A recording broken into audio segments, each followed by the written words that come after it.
ನಿನ್ನೆ ದಿವಸ ಸುಮಾರು ಒಂದು ಮಧ್ಯಾಹ್ನ ಹೊತ್ತಲ್ಲಿ ಒಬ್ಬರು ಮೈಸೂರಿನಿಂದ ಒಬ್ಬರು ಪತ್ರಕರ್ತರು ಫೋನ್ ಮಾಡ್ತಾರೆ, ರವಿಕುಮಾರ್ ಅಂತ. ನಿಮ್ಮಲ್ಲಿ ಒಂದು ಶೂಟೌಟ್ ಆಗಿದೆ ಅಂತ ಹೇಳ್ಬಿಟ್ಟು ಅವರು ನನಗೆ ತಿಳಿಸ್ತಾರೆ. ಶೂಟೌಟ್ ಆಗಿ ತಿಳಿಸಿದರೆ ಅದರ ಬಗ್ಗೆ ಯಾವುದೇ ಮಾಹಿತಿ ಇರಲ್ಲ ಮತ್ತು ಯಾರೂ ಸಹ ಕಂಪ್ಲೇಂಟ್ ಕೊಟ್ಟಿರಲ್ಲ ಮತ್ತು ಅದು ಇನ್ಸಿಡೆಂಟ್ ಬಗ್ಗೆ ಎಲ್ಲೂ ಯಾರೂ ರಿಪೋರ್ಟ್ ಆಗಿರಲ್ಲ. ಇದನ್ನು ಇದು ಮಾಡಿ ಮತ್ತೆ ಅವ್ರಿಗೆ ಪುನಃ ಫೋನ್ ಮಾಡಿ ಅವ್ರು ಕೇಳಿದಾಗ ಹೇಳ್ತಾರೆ, ಗಣೇಶ ಅಂತ ಶಂಕರ್ ಅಂತ ಅನ್ನೋರು ನಮಗೆ ತಿಳಿಸಿದರು ಅಂತ ತಿಳಿಸ್ತಾರೆ.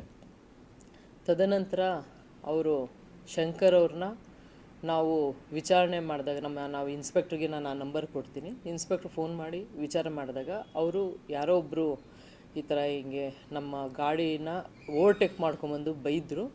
ನಂತರ ಅವರು ಯಾವುದೋ ಒಂದು ಆಯುಧನ ಕಿಟಕಿಯಿಂದ ಹೊರಗೆ ತೆಗೆದು ಒಂದು ಫೈರ್ ಮಾಡಿದ್ರು ಅಂತ ಹೇಳ್ಬಿಟ್ಟು ತಿಳಿಸಿರ್ತಾರೆ.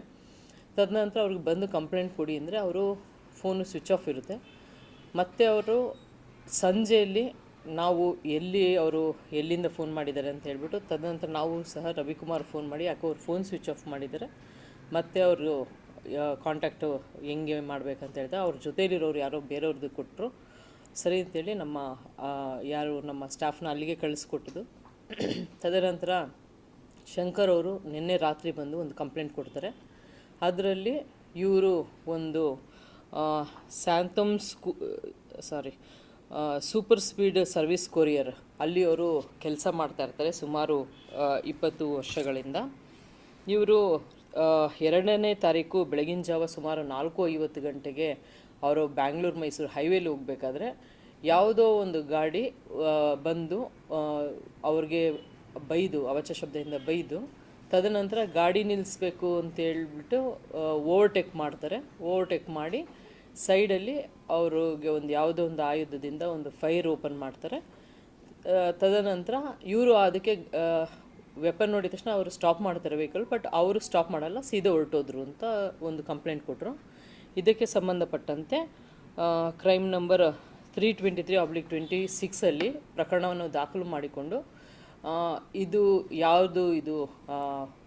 ಬ್ಲ್ಯಾಕ್ ಫಾರ್ಚುನರ್ ಅಂತ ಹೇಳ್ಬಿಟ್ಟು ಒಂದು ತಂಡವನ್ನು ರಚಿಸಿ ಅದನ್ನು ನಾವು ಟ್ರ್ಯಾಕ್ ಮಾಡಿದಾಗ ಗೊತ್ತಾಗುತ್ತೆ. ಇದರಲ್ಲಿ 7 ಜನ ಹುಡುಗರು ಇರ್ತಾರೆ. ಅದರದಲ್ಲಿ ರೋಹನ್ ಗೌಡ, ಶಶಾಂಕ್, ಅಫಾನ್, ಮಹಮ್ಮದ್ ಉಮರ್, ನಿತಿನ್, ಮಹಮ್ಮದ್ ಅಬೂಬ್ಕರ್ ಮತ್ತು ಸಚಿನ್ ಇದರಲ್ಲಿ ಇದ್ದರು ಅಂತ ತಿಳಿದು ಬರ್ತದೆ. ಈ ಒಂದು ವೆಹಿಕಲಲ್ಲಿ ಏನು ಬ್ಲ್ಯಾಕ್ ಕಲರ್ ಫಾರ್ಚುನರ್ ಇದೆ, ಇದರಲ್ಲಿ ಒಂದು ಪಿಸ್ಟಲ್, ಅದರಲ್ಲಿ ಮೇಲೆ O3 ಪಿಸ್ಟಲ್ ಅಂತ ಬರ್ತಿದೆ. ಅದರಲ್ಲಿ ರೌಂಡ್ಸ್ ಅಂದರೆ ಗುಂಡುಗಳಂದರೆ ಸಣ್ಣದದು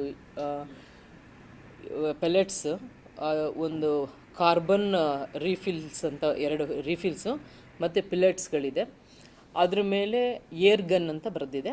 ಆದರೂ ಸಹ ಈ ಆಯುಧ ಏನು ಸಿಕ್ಕಿದೆ ಮತ್ತು ಇದರಲ್ಲೇನು ಸಿಕ್ಕಿದೆ ಅದನ್ನು ಎಲ್ಲನೂ ಸೀಸ್ ಮಾಡಿ ಅದನ್ನು FSL ಕಳಿಸ್ಬೇಕು. FSLಂದ ವರದಿ ಬಂದ ನಂತರನೇ ಅದು ಏನು ವೆಪನ್ ಅಂತ ಗೊತ್ತಾಗುತ್ತೆ.